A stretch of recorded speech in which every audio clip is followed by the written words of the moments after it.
Ang pagkawasak ng Jerusalem. Ika-52 kabanata. Si Zedekiah ay 21 taong gulang nang maging hari. Sa Jerusalem siya tumira, at naghari siya roon sa loob ng 11 taon. Ang ina niya ay si Hamutal na anak ni Jeremias na taga-Libna. Masama ang ginawa niya sa paningin ng Panginoon, katulad ng ginawa ni Haring Jehoiakim. Sa galit ng Panginoon, pinalayas niya sa harapan niya ang mga taga-Jerusalem at taga-Huda. At ngayon, nagrebelde si Zedekiah sa hari ng Babylonia. Kaya noong 9 na taon ng paghahari niya, nang 10 araw ng 10 buwan, sumalakay si Haring Nebukadnezar ng Babylonia at ang kanyang buong hukbo sa Jerusalem. Nagkampo sila sa labas ng lungsod at nagtambak ng lupa sa tabi ng pader, para roon sila dumaan sa pagpasok nila sa lungsod. Pinalibutan nila ang lungsod hanggang 11 taon ng paghahari ni Zedekiah. Noong 9 na araw ng 4 na buwan ng taon ding iyon, matindi na ang taggutom sa lungsod at wala nang makain ang mga tao. Winasak na ng mga taga-Babylonia ang isang bahagi ng pader ng lungsod. Kaya naisip ni Zedekiah na tumakas kasama ang kanyang buong hukbo. Pero dahil sa napalibutan na sila ng mga taga-Babylonia, naghintay sila hanggang sa gumabi. Doon sila dumaan sa pintuan na nasa pagitan ng 2 pader, malapit sa halamanan ng hari. Tumakas sila patungo sa lambak ng Hordan. Pero hinabol sila ng mga sundalo ng Babylonia at inabutan sila sa kapatagan ng Jericho. Humiwalay kay Zedekiah ang lahat ng sundalo niya, at siya'y nahuli. Dinala siya sa hari ng Babylonia sa Ribla, sa lupain ng Hamat, at doon siya hinatulan. Pagkatapos, doon sa Ribla sa harap mismo ni Zedekiah, pinatay ng hari ng Babylonia ang anak na lalaki ni Zedekiah, at ang lahat ng pinuno ng Huda. At ipinadukit ng hari ang mga mata ni Zedekiah. Ikinadena siya, at dinala sa Babylonia. Doon siya ikinulong hanggang sa siya'y mamatay.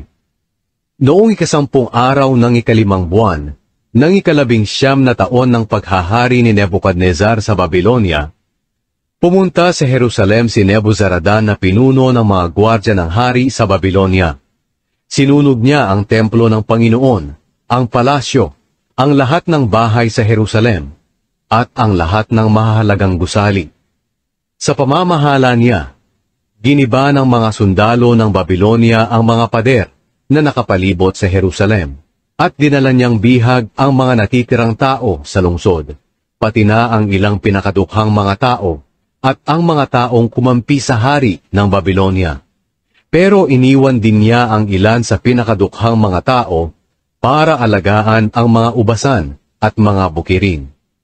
Sinira ng mga taga-Babylonia ang mga sumusunod na kagamitan sa templo ng Panginoon.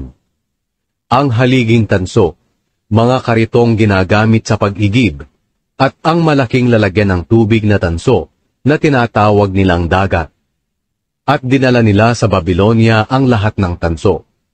Kinuha rin nila ang mga kawali, mga pala, mga pamputol sa mitsa ng ilaw, mga mangkok, at ang iba pang tanso na ginagamit sa templo. Kinuha ni Nebuzaradan ang mga palanggana, mga lalagyan ng baga, mga mangkok, mga palayok, mga lalagyan ng ilaw, mga tasa, at mga mangkok na ginagamit sa pag-aalay ng handog na inumin, at iba pang kagamitang gawa sa ginto at pilak. Hindi kayang timbangin ang mga tanso na mula sa 2 haligi, sa lalagyan ng tubig na tinatawag nilang dagat, sa 12 torong tanso na patungan nito, at mga karitong ginagamit sa pag-igib ng tubig. Ang mga gamit na ito'y ipinagawa noon ni Solomon para sa templo ng Panginoon. Ang taas ng bawat haligi ay 27 talampakan, at ang kabuuang bilog ay 18 talampakan. May butas ito sa gitna, at ang kapal ng tanso ay 4 na pulgada. Ang bawat haligi ay may parang ulo sa itaas, na nasa 7.5 talampakan ang taas. Pinaikutan ito ng mga malakaden ng dugtong-dugtong, at napapalibutan ito ng palamuting tanso na hugis prutas na pomegranata. Sa gilid ng bawat haligi ay may 76 na palamuti na kahugis ng prutas ng pomegranata na nakapaikot sa kadenang magkakakabit sa parang ulo ng haligi. Binihag din ni Nebuzaradan sina Seraya na punong pari, Zephanias na pangalawang punong pari, at ang 3 tagapagbantay ng pinto ng templo. Ito pa ang mga nakita niya at dinalang bihag mula sa lungsod. Ang opisyal ng mga sundalo ng Huda, ang 7 tagapamahala ng hari, ang komander na kumukuha at nagsasanay ng mga taong magiging sundalo, at ang 6 na pupang mamamayan doon. Silang lahat ay dinala ni Nebuzaradan sa hari ng Babylonia na nasa Ribla, na sakop ng Hamat, at doon sila ipinapatay ng hari. Kaya ang mga mamamayan ng Huda ay binihag at dinala papalayo sa lupain nila. Ito ang bilang ng mga taong binihag ni Haring Nebukadnezar. Noong ika-7 taon ng paghahari niya, 3,023. Noong ika-18 taon ng paghahari niya, 832. Noong ika-23 taon ng paghahari niya, 745. Si Nebuzaradan ang bumihag sa kanila. May kabuuang bilang na 4,600 ang binihag.